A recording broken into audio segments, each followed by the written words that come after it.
YSM news ముందుగా headlines చూద్దాం.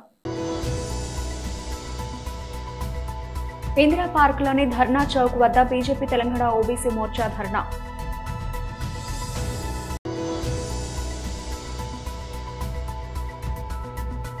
తెలంగాణ భవన్లో బీఆర్ఎస్ నాయకులు ప్రెస్ మీట్.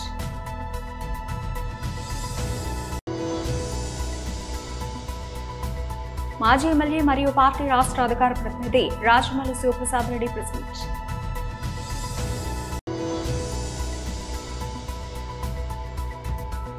జగన్పై తీవ్రంగా మండిపడిన హోంమంత్రి వంగలపూడి అనిత.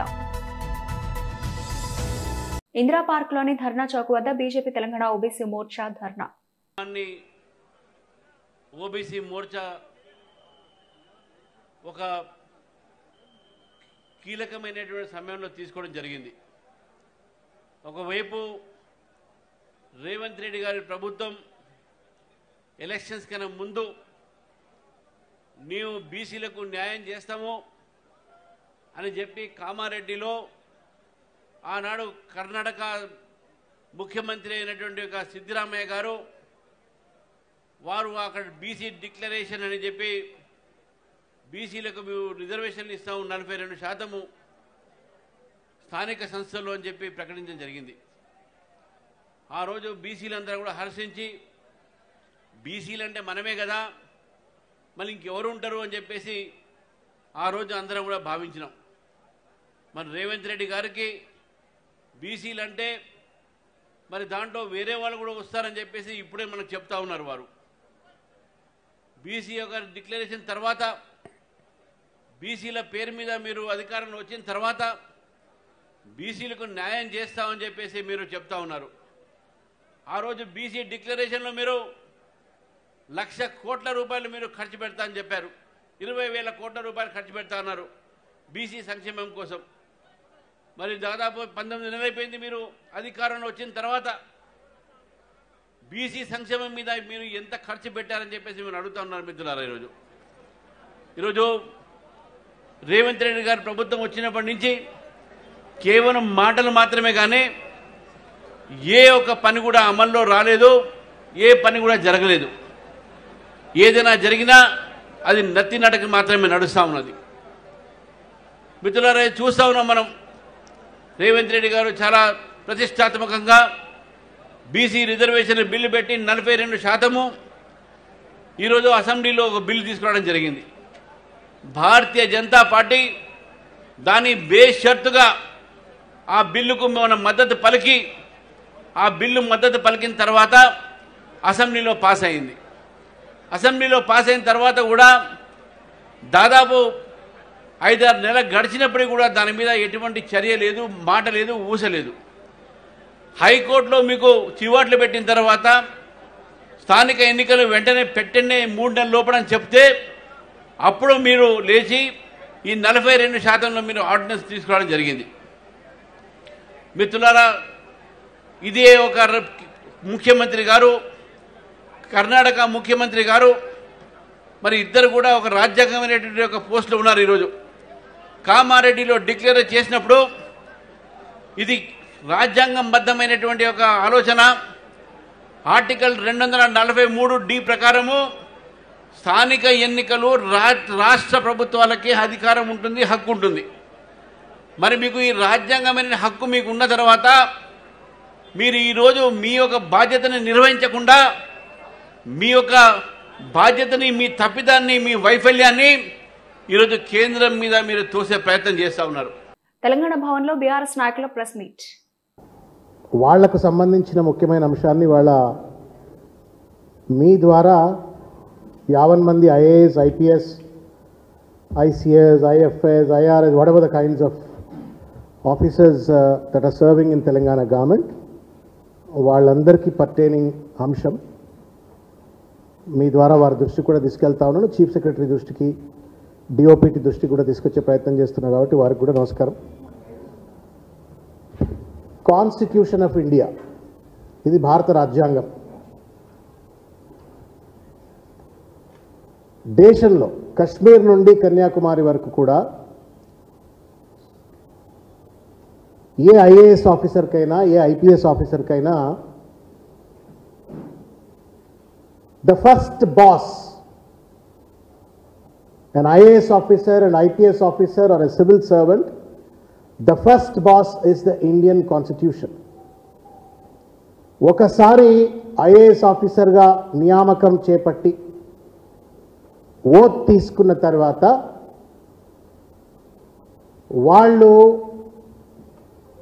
వాళ్లకు ఖురాన్ అయినా, బైబిల్ అయినా, భగవద్గీత అయినా వాటన్నిటికంటే మించి పాటించవలసిన, అన్వయించుకోవలసిన, అమలు చేయవలసినటువంటి ఒక ఉద్గ్రంథం భారత రాజ్యాంగం.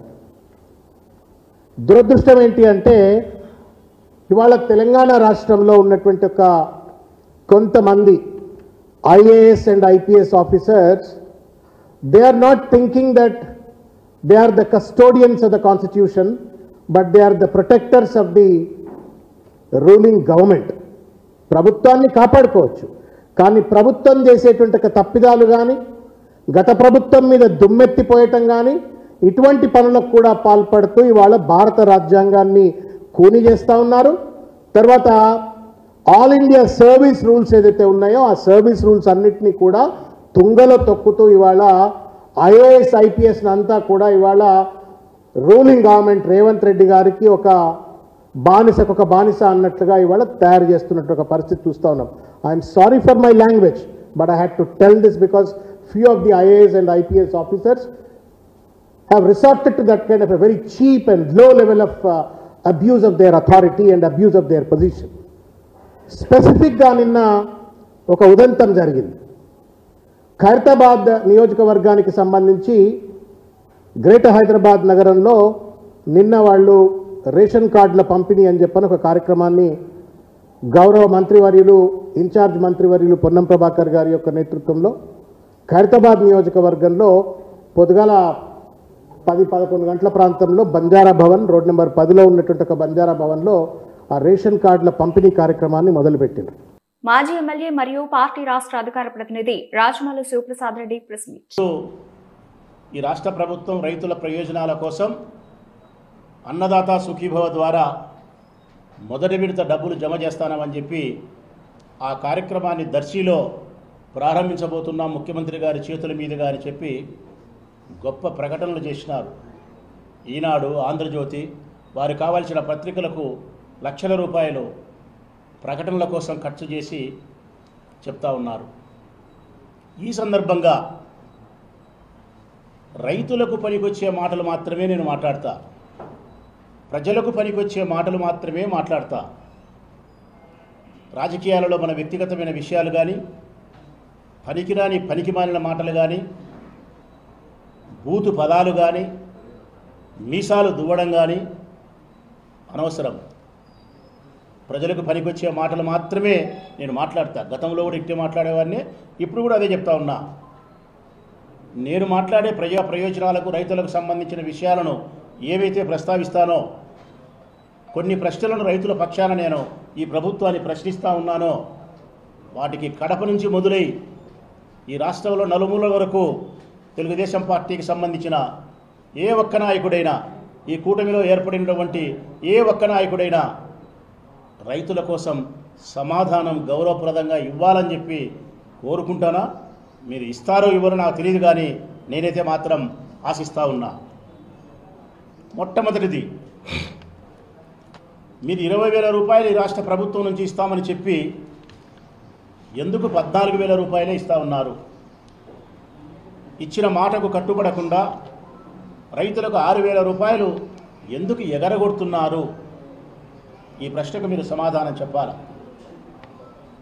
ఓట్ల అవసరం ఉన్నప్పుడు ఒకలాగా, ఓటు అవసరం తీరిన తర్వాత వారిని గాలి కొదిలేసే ఈ విధి విధానానికి మీరు ఏం సమాధానం చెప్తారు అని నేను ప్రశ్నిస్తూ ఉన్నా. రెండవది, పోయిన సంవత్సరం ఇవ్వాల్సినటువంటి రైతులకు పెట్టుబడి సహాయాన్ని ఏదైతే మీరు పేరు మార్చి అన్నదాత సుఖీభవ అని చెప్పినారో, ఆ అన్నదాత సుఖీభవ ద్వారా పోయిన సంవత్సరం ఇవ్వాల్సినటువంటి 20,000 రూపాయలు ఎందుకు ఇవ్వలేదు అని అడుగుతా ఉన్నా. మరి గతంలో వైఎస్ఆర్ కాంగ్రెస్ పార్టీ అధికారంలోకి వచ్చినప్పుడు జగన్మోహన్ రెడ్డి గారు 5 సంవత్సరాలు ఇచ్చినాడు. మరి మీరు ఎందుకు ఇవ్వలేకపోతున్నారు? జగన్ విధ్వంసకర్త అయినప్పుడు జగన్ ఈ రాష్ట్రాన్ని విధ్వంసం చేసినాడని మీరు ప్రచారం చేస్తున్నారు. మరి విధ్వంసం చేసేవాడే 5 సంవత్సరాలు ఇస్తే సంపద సృష్టించే మీరు 6 సంవత్సరాలు ఇవ్వాలి మామూలుగా అయితే. మరి మొదటి సంవత్సరం ఎందుకు ఎగరగొట్టినారు అన్న నా ప్రశ్నకు రైతుల కోసం మీరు సమాధానం ఇవ్వాలి. ఇది కాకుండా వైఎస్ఆర్ కాంగ్రెస్ పార్టీ ప్రభుత్వాన్ని నడిపినప్పుడు ఈ రాష్ట్రంలో రైతులకు 53 లక్షల మందిని గుర్తించినారు. 53 లక్షల మందిని 53 లక్షల మందికి 5 సంవత్సరాలు వారి అకౌంట్లో జమ చేసినారు 13,500 రూపాయలు. మరి ఈ సంవత్సరం మీరు 46 లక్షల చిల్లర మటుకు మాత్రమే డబ్బులు ఇస్తామంటున్నారు. మాజీ ముఖ్యమంత్రి వైసీపీ అధినేత వైఎస్ జగన్మోహన్ రెడ్డిపై ఆంధ్రప్రదేశ్ హోంమంత్రి అనిత తీవ్రంగా విమర్శలు గుప్పించారు. పొగాకు రైతుల వద్దకు వెళ్లిన జగన్మోహన్ రెడ్డి కేజీకి టన్నుకు తేడా తెలియకుండా మాట్లాడుతున్నారని ఆమె దుయ్యబట్టారు. మామిడి రైతుల వద్దకు వెళ్లి మామిడికాయలు తొక్కించిన ఘనత జగన్కే దక్కుతుందని ఎద్దేవా చేశారు. శనివారం గజపతి నగరం వ్యవసాయ మార్కెట్ యార్డ్లో అన్నదాత సుఖీభావ పీఎం కిసాన్ తొలి విడత నిధుల విడుదల కార్యక్రమాన్ని ఆమె ప్రారంభించారు. ఈ సందర్భంగా మంత్రి మాట్లాడుతూ రైతుల విషయంలో రాజకీయం చేయరాదని హితవు పలికారు. రాజకీయం చేసేందుకు వైసీపీ నాయకులు వ్యవసాయాన్ని అడ్డు పెట్టుకుంటున్నారని విమర్శించారు. ఆంధ్రప్రదేశ్లోని కూటమి ప్రభుత్వం రైతు కుటుంబాలకు మేలు చేసే విధంగా కార్యక్రమాలు నిర్వహిస్తూ ఉంటే ఉద్దేశపూర్వకంగా అడ్డు తగులుతున్నారని ఆరోపించారు. ముఖ్యమంత్రి చంద్రబాబుకు వ్యవసాయం అంటే ఎంతో ఇష్టమని, రీసర్వేలు రైతుల ఇబ్బందులు తొలగించేందుకు చర్యలు తీసుకుంటున్నామని చెప్పారు. రైతులు సాంకేతికతను వినియోగించుకోవాలని, ప్రకృతి వ్యవసాయం చేసేందుకు ముందుకు రావాలని ఆమె పిలుపునిచ్చారు. దేశంలో 2014 నుంచి జరుగుతున్న ఎన్నికలపై తమకు అనుమానాలున్నాయని కాంగ్రెస్ అగ్రనేత రాహుల్ గాంధీ అన్నారు. ఒకే పార్టీ అన్ని స్థానాలు గెలుచుకోవడం ఏంటని, కొన్ని రాష్ట్రాల్లో కాంగ్రెస్ కు ఒక్క సీటు రాకపోవడం ఏంటని ప్రశ్నించారు. బీజేపీకి గంపగుత్తగా ఓట్లు పడడంపై తాము దృష్టి పెట్టినట్లు రాహుల్ గాంధీ తెలిపారు. తమ దగ్గర పక్కాగా ఆధారాలున్నాయని, ఆధారాల కోసం 6 నెలలు పనిచేసినట్లు రాహుల్ గాంధీ పేర్కొన్నారు. The Prime Minister of India is the Prime Minister of India with a very slim majority. If 10-15 seats were rigged, and we suspect actually the number is much closer to 70, 80, 100. If 15 seats were rigged, he would not be the Prime Minister of India. And we are going to prove to you, in the coming few days, we are going to prove to you without any doubt in the coming few days how a Lok Sabha election can be rigged and was rigged. So, it's very clear that the institution that holds this, that protects this, that holds this, that defends this, has been obliterated and taken over. గౌరవప్రదమైన వ్యక్తి MP Prabhakar Reddy సతీమణి MLA Prashanth Reddy వ్యక్తిత్వాన్ని కించపరిచిన మాజీ MLA Prasanna Kumar రెడ్డిని పరామర్శించిన జగన్మోహన్ రెడ్డి లాంటి వ్యక్తి రాజకీయాల్లో అవసరమా అని రాష్ట్ర ముఖ్యమంత్రి నారా చంద్రబాబు నాయుడు అన్నారు. శుక్రవారం కడప జిల్లా జమలమడుగులో పెన్షన్ పంపిణీ కార్యక్రమం సందర్భంగా ఆయన మాట్లాడారు. నాయకులు తప్పు చేస్తే ఖండించాల్సింది పోయి పరామర్శలు దేనికని అన్నారు. నువ్వు ఇంకా బాగా తిట్టు, ఆంబోతులా మాట్లాడు, నేనున్నాను అనే భరోసా ఇచ్చిన వ్యక్తి జగన్మోహన్ రెడ్డి అని వ్యాఖ్యానించారు. ఒక మహిళను విమర్శిస్తే నాయకుడుగా ఉన్న వ్యక్తి దాన్ని ఖండించాలి, కట్టడి చేయాలి, కఠిన చర్యలు తీసుకోవాలని అన్నారు. అలా కాకుండా వదిలేస్తే పరిస్థితి అదుపు తప్పుతుందన్నారు. ఆయన ఇంకా రెచ్చగొట్టు, నువ్వు తిట్టు, ఆడవాళ్లపైన ఆంబోతుగా మాట్లాడు, నేనున్నానని చెప్పే ధైర్యం వచ్చిందంటే ఈ ఆడబిడ్డలను అడుగుతున్నా, ఇలాంటి దుర్మార్గులు రాజకీయాల్లో ఉండాలనా అని మిమ్మల్ని అడుగుతున్నా. ఆడబిడ్డలందరినీ ఒక నాయకుడిగా నేనున్నాను. మా పార్టీలో ఎవరైనా తప్పు చేస్తే ఖండించాలి, కట్టడి చేయాలి, అవసరమైతే వాళ్ళ మీద కఠిన చర్య తీసుకోవాలి. అప్పుడే అందరూ భయపడతారు. నేను కూడా ప్రోత్సహిస్తే ఇంకా వాళ్ళకు అడ్డు ఆపు ఉండదు, ఇష్టానుసారం చేస్తారు. ఎలాంటి వ్యక్తులంటే నిన్న నెల్లూరు పోయాడు. నెల్లూరులో బంగారుపాలెం పుట్టింది. చిత్తూరు జిల్లాలో బంగారుపాలెం ఉంటుంది. బంగారుపాలెం పోయినప్పుడు వచ్చిన జనాభా టీవీలో వేసిన ఇది తీసుకొని నిన్న టీవీలో ఆ స్క్రోలింగ్ పెట్టి నిన్న మనుషులు వచ్చినట్టు నిన్న వేసే పరిస్థితికి వచ్చారంటే మీరు గుర్తుపెట్టుకోవాల్సింది ఆ సాక్షి పేపర్లో ఏదొచ్చినా దాన్ని మీరు నమ్మితే గోదావరి పట్టుకొని ఇది కుక్కతోక పట్టుకొని గోదావరి ఇదినిట్టే అవుతుంది. జాగ్రత్తగా ఉండండి. మభ్య పెడతారు, మోసం చేస్తారు మిమ్మల్ని. రాష్ట్రంలోనూ కొత్తపేట నియోజకవర్గంలో అవినీతి అక్రమ పాలన సాగుతోందని డాక్టర్ బిఆర్ అంబేద్కర్ కోనసీమ జిల్లా వైఎస్ఆర్సీపీ అధికార ప్రతినిధి కపల శ్రీధర్ అన్నారు.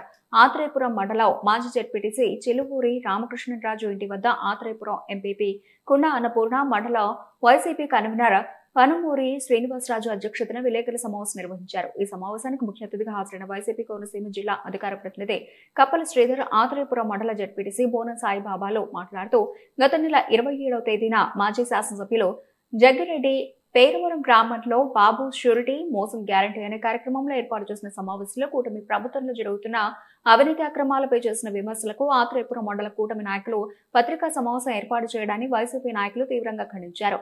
ఈ సందర్భంగా వారు మాట్లాడుతూ గత వైసీపీ ప్రభుత్వంలో ఇసుక, మట్టి అక్రమ రవాణా జరిగిందని లేనిపోని నిందారోపణలు చేయడాన్ని వారు ఖండించారు.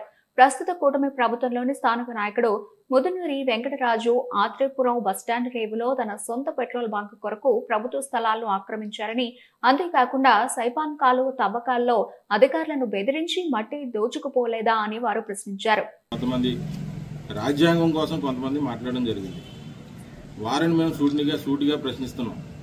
అసలు రాజ్యాంగం కోసం మాట్లాడే అర్హత కూడా లేనటువంటి వ్యక్తులు మీరు.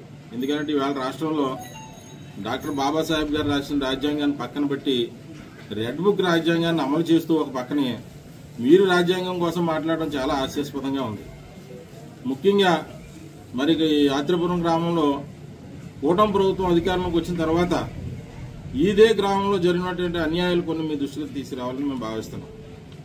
మొట్టమొదటిగా మరి అదే గబ్బర్ సింగ్ గారికి సంబంధించిన పెట్రోల్ బంకు మరి మెరక పనులు చేసుకోవడానికి ఇరిగేషన్ డిపార్ట్మెంట్ సంబంధించినట్టు లొల్లవాకుల దగ్గర సైట్లోంచి మరి అక్కడ ఇరిగేషన్ డిపార్ట్మెంట్ వారిని బెదిరించి అక్కడ మట్టి అంతా తోలికి మీరు మెరక చేసుకోవడం వాస్తవం కాదా, అవునా అని మేము ప్రశ్నిస్తాం. అలాగే మరి అక్కడ రేవులో ఉన్నటువంటి బస్టాండ్ అని కానీ అక్కడ ఉన్నటువంటి చెట్టును కానీ మరి ఎటువంటి అనుమతులు లేకుండా మీరు తొలగించి ఈవేళ అక్కడికి ప్రయాణికులకి నిలువ నీడ లేకుండా చేసి మీ వ్యాపారాన్ని, మీ పెట్రోల్ బంక్ వ్యాపారాన్ని అభివృద్ధి చేసుకోవడం కోసం అది తీసేయడం మీరు వాస్తవం కాదా, అవునా అని మేము ప్రశ్నిస్తాం. అలాగే అక్కడ ఉన్నటువంటి కెనాల మీద మరి మీరు డ్రైనేజీని నిర్మించి మీ వ్యాపారం కోసం మరి పంచాయతీలో బిల్లు పెట్టుకోవాలని మీరు చూస్తే సాక్షాత్తు మీ పార్టీకి సంబంధించిన సర్పంచ్ గారే మరి ఆ తీర్మానాన్ని వ్యతిరేకించారో అది అవునా కాదా అని మేము ప్రశ్నిస్తాం. అలాగే ఏదైతే సైఫాన్ పనులు చేసామని గొప్పగా చెప్పుకుంటున్నారు, ఓకే చేశారు, మంచిదే. కానీ అక్కడ ఉన్నటువంటి మరి నల్ల మట్టిని అంతా కూడా అక్కడ అధికారులని బెదిరించి మరి అక్రమంగా ఉచ్చుల్లో మీ పొలాలకు తోలుకోవడం వాస్తవం అవునా కాదా అని మేము ప్రశ్నిస్తున్నాం. అలాగే ఇంకా చాలా కార్యక్రమాలు సుమారు ఆత్రేయపురం గ్రామానికి సంబంధించినటువంటి ఎస్సీ సొసైటీ లంకలో మరి మట్టిని మీరు అక్రమంగా తరలించి అక్కడి నుంచి మరి మీరు ఆ మట్టి ద్వారా లక్షలాది రూపాయలు సంపాదించింది వాస్తవం అవునా కాదా అని మేము ప్రశ్నిస్తాం. పక్క గ్రామాల నుంచి మరి కొంతమంది దళితులను తీసుకొచ్చి మరి ఇసుక ర్యాంపుల్లోనే అక్కడ కాపలా పెట్టి మరి లోకల్ నాయకులుగా ఉన్నటువంటి దళితుల మీద మీరు దాడి చేయించడం వాస్తవం అవునా కాదా మీరు సమాధానం చెప్పాలని చెప్పి మేము కోరుతున్నాం. ఇవాళ మీరు పెద్ద పెద్ద మాటలు మాట్లాడుతున్నారు. మా ఎమ్మెల్యే గారిని, మా మాజీ శాసనసభ్యులు గారిని విమర్శించే అర్హత మీకు లేదు. ఎందుకంటే మీరు రాజకీయాల్లో చాలా కొత్తగా వచ్చారు. జగన్మోహన్ రెడ్డి గారి కంటే ఎక్కువ మేము ఇస్తామంటే నమ్మి మీకు ఓట్లేశారు. అది మీరు మర్చిపోయి ప్రభుత్వం వచ్చిన దగ్గర నుంచి మీ రెడ్ బుక్ రాజ్యాంగాన్ని అమలు చేస్తూ వారు ప్రశాంతమైనటువంటి ఈ ఆత్రేయపురం మండలంలో మీరు చేస్తున్నటువంటి అన్యాయాలు అన్నీ ఇన్ని కాదు. ముఖ్యంగా దళితులను టార్గెట్ చేస్తున్నారు.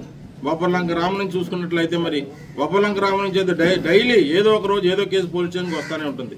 అక్కడ మరి ఉన్నటువంటి దళితుల మీద దళితులనే ఉసిగలిపి కొత్త సాంప్రదాయాన్ని తీసుకొచ్చారు. ఏదైనా మాటాన్ని కొట్టుకొని తిట్టుకోవడం వేరే, కానీ ఇళ్ల మీదకు దాడి చేసి మహిళల్ని దాడి చేసి పిల్లలను దాడి చేసి ఇంట్లో ఫర్నిచర్ని దాడి చేసే సంస్కృతిని వేళ మీరు తీసుకొచ్చి ప్రజలకు ఏం సందేశం ఇవ్వాలని చెప్పి మీరు కోరుకున్నారని చెప్పి మేము నిలదీస్తున్నాం. మరి మీ శాసనసభ్యులు అప్పుడు మాజీ శాసనసభ్యులు ఎక్కడున్నారని చెప్పి మీరు సమాధానం చెప్పాలని కోరుతున్నాం. ఇవన్నీ మాకు పక్కన పెట్టి ఈవేళ మీరు ఇచ్చిన హామీలు అమలు చేయలేక తప్పుడు ఆరోపణలు మీరు చేస్తూ మా నాయకుడిని కామెంట్ చేయడానికి మీకు అర్హత లేదని చెప్పి కూడా మీకు తెలియజేస్తున్నాం. అలాగే కర్నూలు నరసింహారావు గారు మాట్లాడడం జరిగింది. మరి గతంలో ఇసుకలో దోసేశారు, మట్టిలో దోసేశారు, పైనుంచి ఆదేశాలు వస్తే మరి సూట్ కేసులు మోసారు జగన్రెడ్డి గారు అని చెప్పేసి కామెంట్ చేశారు. అది మిమ్మల్ని ప్రశ్నిస్తాం. మీరు కూడా మరి మీ అధికారంలో ఉండగానే మరి అదే బండా సత్యానందరావు గారి మీద హైకమాండ్కి ఇసుక ఆదాయం గవర్నమెంట్కి వెళ్ళేది. ఇవాళ ఉచిత ఇసుకని పెట్టారు. లారీకి 6,000 తీసుకుంటున్నారు. ఉచిత ఇసుక అయినప్పుడు లోడింగ్ ఛార్జీలే తీసుకోవాలి తప్ప 6,000 తీసుకోవడం ఎంతవరకు కరెక్ట్? ఆ వేళ జగ్గిరెడ్డి గారు ఎంతో గుట్లో పోయిస్తారు కొండలు అన్నారు. ఇవాళ చూడండి, మీరే చూడండి, మేము చెప్పక్కర్లేదు ఎంతంత కొండలు ఉన్నాయో. ఇవాళ ఏ రేట్ అమ్ముతున్నారు ఏంటి? వీళ్ళు తోసి జగ్గిరెడ్డి గారు తోసిస్తారని చెప్పిన దానికి వీళ్ళు చెప్పిందా వీళ్ళు తోసేదానికి డిఫరెన్స్ ఏముంది? అంతేకాదు ఏ ప్రభుత్వం కూడా ఇప్పుడు ఇలా పంచాయతీలు ఉన్నాయి. మన బులెటిన్ ముగించే ముందు హెడ్లైన్స్ మరోసారి. ఇందిరా పార్కులోని ధర్నా చౌక్ వద్ద బీజేపీ తెలంగాణ ఓబీసీ మోర్చా ధర్నా.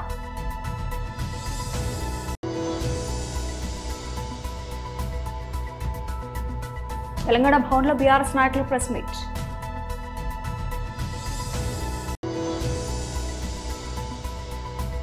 మాజీ ఎమ్మెల్యే మరియు పార్టీ రాష్ట్ర అధికార ప్రతినిధి రాజమౌళి శివప్రసాద్ రెడ్డి ప్రెస్ మీట్.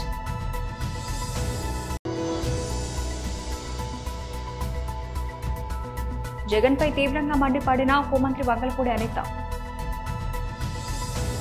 ఇవి ఇప్పటివరకు నడిచిన అప్డేట్స్. మరిన్ని అప్డేట్స్ తో మళ్ళీ కలుద్దాం. అంతవరకు సెలవు. నమస్తే.